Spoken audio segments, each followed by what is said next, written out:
तू रोज असते सुखाची बहर, सरेनाच माझा तुझ वीण प्रहर.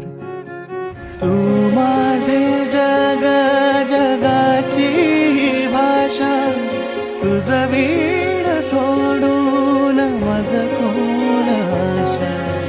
डोळ्यात दिसता तुझ्या मीच बाप, स्वप्न म्हणावे की साखर झोप.